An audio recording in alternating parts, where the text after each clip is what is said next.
The boxer calls me, asks me if I want to see her beat the shit out of a girl from San Jose. Fuck yes, I say. I'm a sucker for the tough ones.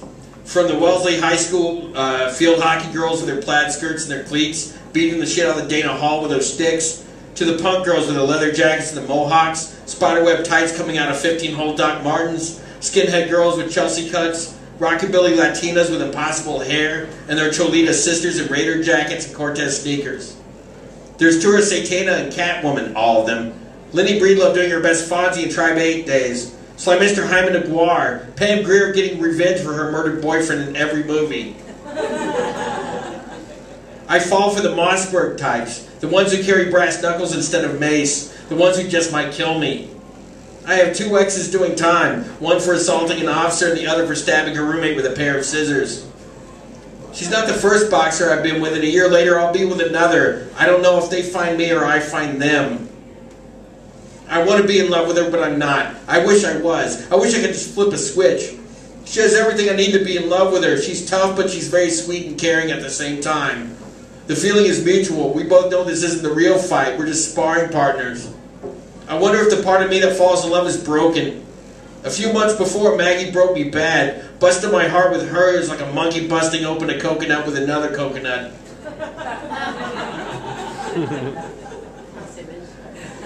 The boxer is off anything you'd recognize as food and off sex a week before the fight. She tells me to give it to her good so she won't need it for a week. She's on top of me sweating like she's being interrogated. It's a boxer thing. They jump rope and run and their body's conditioned not to hold liquid.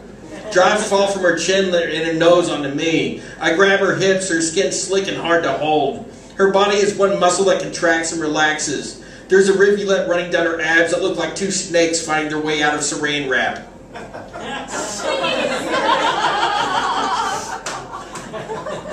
I slap her abs like I'm jumping in a puddle.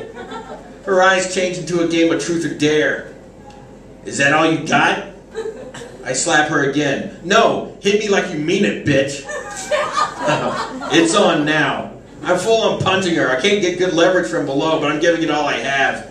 She clenches her stomach muscles in her pussy at the same time. 9 months later, I wake up in Portland. I'm with a woman I barely know. She's sleeping in the crook of my arm. It takes a moment for my brain to locate. Her hair feels like the boxer's hair. For a moment, I'm not sure where I am. Then I remember. It comes back to me. She took me for a donut. We bought two, ate the first one in her car, and she said we could finish the other one at her place. She didn't want to have sex. She just didn't want to be alone, which was exactly my problem. So we went to her place, and she told me stories about doing coke with Sean Penn until I fell asleep with her on me. It's hard for me to sleep with someone else sober, physically touch someone at night. I wake up a lot at night. Most of the time I don't know where I am right away. Most people scare me when they're there like that with no warning. Maggie was the last one I could sleep with like that. I could believe that I could be in love again, but I get really worried I can't sleep with another person. I had one nightmare. That meant there were 4 or 5 more coming, and the next night even worse, but my mustache still smelled like chocolate. This girl's bookshelf was full of Bukowski books and not a single Tom Robbins or David Sedaris title on the shelf. I pulled her tighter till I could feel the heat from under the blanket woof down across my face. I think whatever Portland is, and went back to sleep. The boxer says, the other girl might be running the lake tomorrow. What if I run into her? I said it would be like Matthew Modine running into shooting Vision Quest. She says she hasn't seen it, so we watch it. In the movie they say life is what happens in 6 minutes. The fight is in a small gym, an industrial space like where we used to have punk shows. There's boxers of all sizes and ages. Entire Mexican families showing up like it's a school Christmas pageant. Old boxers from the neighborhood shuffle around and give unasked for advice, tell stories that fit into spaces where teeth used to go. The boxer takes her turn. She's giving it good. I get excited when she lands one. I can taste the hits in my throat. And when she takes one, I feel the vibrations in my feet. I want to yell her name, but I'm afraid I'll throw up. She gets hit in the gut, and I wonder if she's thinking about fucking me. There's something about her landing a combination that gets me really excited. I want to rip out my stomach and wave it over my head like it's a soccer player's shirt. 3 rounds, 6 minutes, it's all it takes. She wins the fight. I want every day to be like this. When I go outside with Adrian and we smoke, we're both doing a really shitty job of quitting. We're quitting the way you party really hard the night before you go into rehab. We're smoking more than we ever had, trying to get sick of it or something along that line, but we're too much of a glutton for punishment. I wake up in Portland. This time I'm pretty sure I know where I am. I have to check for when it is. My phone is my best friend. I tell girlfriends that I'm checking for the time at night, but I'm checking the date. There's something wrong with me. It has a name, and I don't like to say it out loud. It started when I got jumped at 15, my first real street fight. Me and what looked like a dozen pair of Converse weapons and Adidas shell toes. I tried to stand up, but they kept kicking me. There's a moment when the whole screen shifts to the left and everything goes quiet. I've been kicked in the ear and go down. It feels like I can't quit falling. I'm hitting the ground, but it feels like I've been dropped out of a plane. The feet go away. Someone's pulling me up. I think it's God, but it's just a Boston cop. I tell him what happened, but my mouth doesn't work right. It just squeaks out something. My throat is huge and filled with spit. I try to tell him I didn't see who it was, and he just says, "Go home, faggot."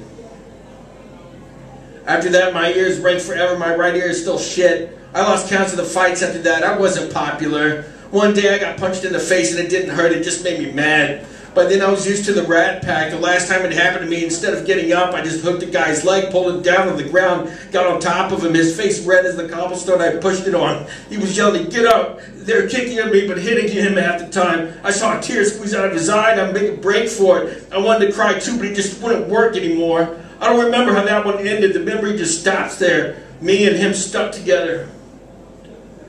There's something wrong with me. There's a name for it, but I didn't know for a long time. I just thought it was the way I was made. In 1988 in St. Louis, I heard these 2 rednecks laughing at a parking lot, so I walked across the lot and blasted this guy in the face. There was blood coming out of his nose. He was scared. His friend said, "What the fuck? What the fuck?" I realized they weren't laughing at me. They were laughing at anything else. They hadn't seen me. I just wanted to get the first punch in this time. "What the fuck?" He said. "What's your problem?" I knew I had one, but I didn't know the name for it. That would come 4 or 5 years later. Someone gave it a name, but they couldn't do anything about it. I walked out of that parking lot. I had to walk home. I didn't have a car. I blamed St. Louis and said, when I got to California, it'd be different. I'd fit in. California was fucking cool, not like this fucking place. And there was punks there, and there was the best bands ever, and no one would notice that there was anything wrong with me that Cali couldn't cure. Maggie said it wasn't right for her, that I had anger issues. It's the one thing she can't tolerate. She said dating you is like dating the guy in the movie Shine. It fucking hurts. I can make myself smarter than anyone else. I can read more and learn more, but I can't fix what's broken in my head. There's something wrong with me. There's a name for it, but there's no fucking cure. There's whiskey and cocaine, but there's no fucking cure, and I can't have whiskey and cocaine anymore, so now I have to live with it, and I dream about it and wake up from it, and I look over, and I struggle to pull Portland's name out of my memory. I find it, whisper it to her, whisper thank you, and go back under. The day after the fight, the boxer was off for a diet and her sex restriction. I need some ice cream and a good fuck, she tells me. As do I, not because I'm a boxer, but it's just my default setting. We walk down Piedmont Avenue, hand in hand, towards Fenton's Creamery. Everyone looks at her, sees her black eye, and then looks back at me. Asshole, their stares say. I'm the monster of Piedmont Avenue. What am I supposed to say? That I only hit her during sex? Thanks.